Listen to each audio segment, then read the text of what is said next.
Stove వెలిగించి వేరే pan పెట్టుకొని కొద్దిగా ఆయిల్ వేసుకొని ఆయిల్ హీటెక్కిన తర్వాత మనం ఉల్లిపాయలు 10 జీడిపప్పు పలుకులు, ఒక టమాటాని ఉల్లిపాయలు వేగించుకున్నాం కదండి, దానిలోనే 10 జీడిపప్పు పలుకులు కూడా వేసుకుని మిక్సీ పెట్టుకున్నాను. దాన్ని వేయాలండి.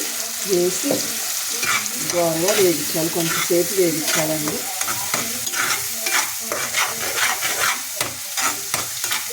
ఇలా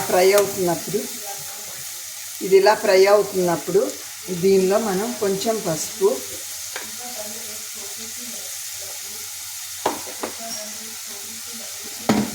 కొంచెం కారం,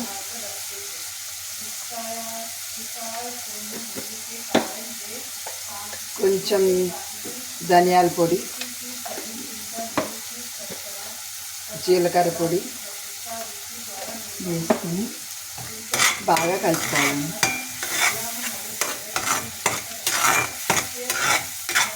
ఇది బాగా ఫ్రై అయిన తర్వాత ముందుగా మనం మ్యాగ్నేట్ చేసుకొని వేగించుకుని పెట్టుకున్న పన్నీర్ ముక్కలు కూడా ఇది ఫ్రై అయిన తర్వాత వేసుకోవాలి. దీనిలో రుచికి సరిపడా సాల్ట్ కూడా దీనిలో వేసుకోవాలండి.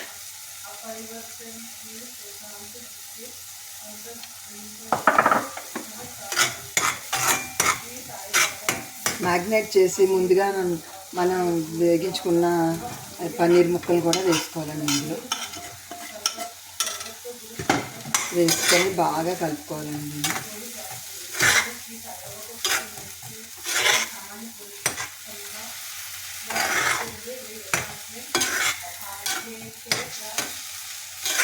కొంచెం సేపు ఫ్రై అయిన తర్వాత దీనిలో మనం వాటర్ వేసి దీన్ని ఇలా మొత్తం అంతా కలిసేటట్టు బాగా కలుపుకున్న తర్వాత దీనిలో మనం మ్యాగ్నేట్ చేసిన దాంట్లో కొంచెం